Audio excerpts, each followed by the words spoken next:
എല്ലാവർക്കും ഡീസ് കിച്ചണിലേക്ക് സ്വാഗതം. ഇന്ന് ഞാൻ വന്നിട്ടുള്ളത് ഹെൽത്തി ആയിട്ടുള്ള ഒരു റെസിപ്പി ആയിട്ടാണ്. ഹെൽത്തിയായ ഒരു എള്ളുണ്ട ഉണ്ടാക്കുന്ന റെസിപ്പി ആയിട്ടാണ് വന്നിട്ടുള്ളത്. അത് എങ്ങനെ ഉണ്ടാക്കാൻ നോക്കാം. കർക്കിടക മാസം ആയാൽ കണ്ണൂർക്കാർ ഒട്ടേറെ മരുന്നുകൾ എള്ള് കൊണ്ട് ഉണ്ടാക്കുന്നുണ്ട്. അതിലൊന്നാണ് ഈ എള്ളുണ്ട. ഇത് ഹെൽത്തി ആയിട്ട് എങ്ങനെ ഉണ്ടാക്കാൻ നോക്കാം. പിന്നെ നിങ്ങൾ ആദ്യമായിട്ട് എൻ്റെ ചാനൽ കാണുന്നുണ്ടെങ്കിൽ എല്ലാവരും ഒന്ന് സബ്സ്ക്രൈബ് ചെയ്ത് സപ്പോർട്ട് ചെയ്യണേ. ഇതിനു വേണ്ടി ഞാനിവിടെ ഒരു അരക്കിലോ എള്ളാണ് എടുത്തിട്ടുള്ളത്. വൃത്തിയായി കഴുകി ഉണക്കി എടുത്തിട്ടുള്ളതാണ് ഈ എള്ള്. അത് വറുത്തെടുക്കാം. എള്ളെല്ലാം പൊട്ടി വരുന്നത് വരെ വറുത്തെടുക്കണം. ഇനിയിപ്പോൾ ഇതാ ഒരു ഇതിലേക്ക് 1 ഗ്ലാസ് വെള്ളമാണ് ഒഴിച്ചു കൊടുക്കുന്നത്.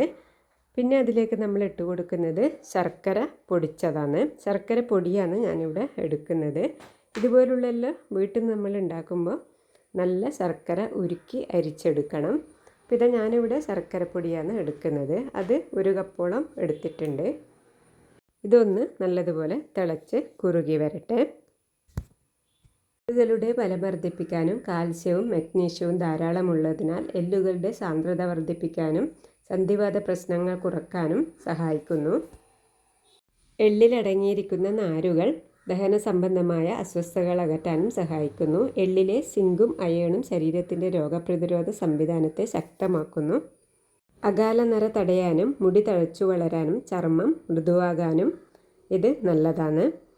ഒട്ടേറെ ഗുണങ്ങളുള്ളതാണ് എള്ള്. ശർക്കരയെല്ലാം പാകത്തിന് കുറുകി സെറ്റായി വന്നിട്ടുണ്ട്. അപ്പോൾ ഇത് ഈ ഒരു പാകമാകുമ്പോഴാണ് നമ്മൾ എള്ളിട്ട് കൊടുക്കേണ്ടത്. അധികം കട്ടിയായി പോകരുത് ശർക്കര. അപ്പോൾ ഇതിലേക്ക് നമ്മൾ 1.5 കപ്പ് എള്ളാണ് ഇട്ട് കൊടുക്കുന്നത്. നമ്മൾ നേരത്തെ വറുത്ത് വെച്ച എള്ളാണ്. അപ്പോൾ ഇതാ ഇതുപോലെ ഇട്ട് എല്ലാം കൂടി ഒന്ന് നന്നായി മിക്സാക്കി എടുക്കേണ്ട പരുവത്തിലാണ് നമുക്ക് ശർക്കര ഉരുക്കിയെടുക്കേണ്ടത്. ഒരു തവണ ചെറിയ അളവിൽ ഉണ്ടാക്കി നോക്കിയാൽ അതിൻ്റെ പാകം കൃത്യമായി മനസ്സിലാക്കാം. അപ്പോൾ ഇതാ എള്ളെല്ലാം ഞാൻ ഇട്ട് കൊടുത്തിട്ടുണ്ട്. ഇത് നല്ലതുപോലെ ഒന്ന് മിക്സാക്കി എടുക്കണം. ചെറിയ ഫ്ലെയിമിലിട്ട് വേണം ചെയ്യാൻ വേണ്ടി, അല്ലെങ്കിൽ ശർക്കര കരിഞ്ഞു പോവും. ചെറിയ ഫ്ലെയിമിലിട്ട് ഇതെല്ലാം കൂടി ഒന്ന് മിക്സാക്കി എടുക്കണം. എള്ളും ശർക്കരയെല്ലാം നല്ലതുപോലെ മിക്സായി ഏകദേശം കട്ടിയായി വന്നാൽ അതിലേക്ക് നമ്മൾ 1 ടേബിൾ സ്പൂണോളം നെയ്യാണ് ഇട്ട് കൊടുക്കുന്നത്. നെയ്യും കൂടി ഇട്ട് കൊടുക്കുമ്പോൾ നല്ല ടേസ്റ്റ് ഉണ്ടാവും.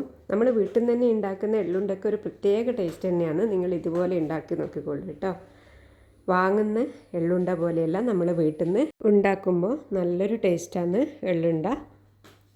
ഇപ്പോൾ ഇത് നെയ്യെല്ലാം ഇട്ട് കൊടുത്തതിന് ശേഷം അതിലേക്ക് നമ്മൾ ഇനി ഇട്ട് കൊടുക്കുന്നത് ഒരു 1.5 ടീസ്പൂണോളം ചുക്കുപൊടിയാണ്. ഇതെന്തായാലും നിർബന്ധമായും എള്ളുണ്ട ഉണ്ടാക്കുമ്പോൾ ഇതിട്ട് കൊടുക്കണം. നല്ലൊരു ടേസ്റ്റാണ് എള്ളുണ്ടക്ക് ഇത് ഇട്ടാൽ കിട്ടുന്നത്. പിന്നെ ചുക്കുപൊടി ഇട്ടാൽ അറിയാലോ, നല്ല ഗുണങ്ങളുള്ളതാണ് ചുക്കുപൊടി. അപ്പോൾ ഇതും കൂടി ഇട്ട് കൊടുത്ത് എല്ലാം കൂടി ഒന്ന് ഇളക്കി മിക്സാക്കി എടുക്കണം. ഈ ഒരു പാകമായാൽ ഗ്യാസ് ഓഫ് ചെയ്യണം, അല്ലെങ്കിൽ കട്ടിയായി പോവും. എള്ളുണ്ട കടിച്ചാൽ പൊട്ടാത്ത പോലെയാവും. ഇനിയിപ്പോൾ ഇത് നല്ലതുപോലെ തണുത്ത് വരണം. തണുത്ത് വന്നതിന് ശേഷം ഉരുട്ടിയെടുക്കാം. കൈക്ക് ഞാനിങ്ങനെ ഒരു കവറിട്ടിട്ടാണ് ഉരുട്ടിയെടുക്കുന്നത്. ഇളം ചൂടിൽ തന്നെ ഉരുട്ടിയെടുക്കണം. ഇതുപോലെയാണ് ഞാൻ ഉരുട്ടിയെടുക്കുന്നത്. ഇതെല്ലാം ഇതുപോലെ ചെയ്തെടുക്കാം.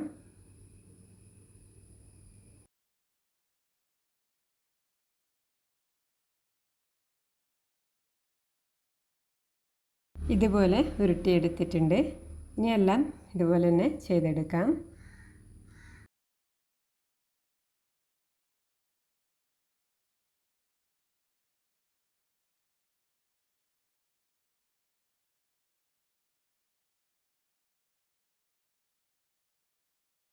അപ്പോൾ ഇതുപോലെ ഈ അളവിൽ ഉണ്ടാക്കിയാൽ ഒരു 22ഓളം എള്ളുണ്ട എനിക്ക് കിട്ടിയിട്ടുണ്ട്. നല്ല ടേസ്റ്റാണ് ഇത് കഴിക്കാൻ വേണ്ടി. പാകത്തിനുള്ള കട്ടിയിലാണ് ഇതുള്ളത്. അപ്പോൾ ഇതുപോലെ നിങ്ങളെല്ലാവരും ഒന്ന് ട്രൈ ചെയ്ത് നോക്കിക്കോളൂ കേട്ടോ. കുട്ടികൾക്കെല്ലാം വളരെ ഇഷ്ടപ്പെടും. അപ്പോൾ അടുത്ത റെസിപ്പിയുമായി അടുത്ത വീഡിയോയിൽ കാണാം.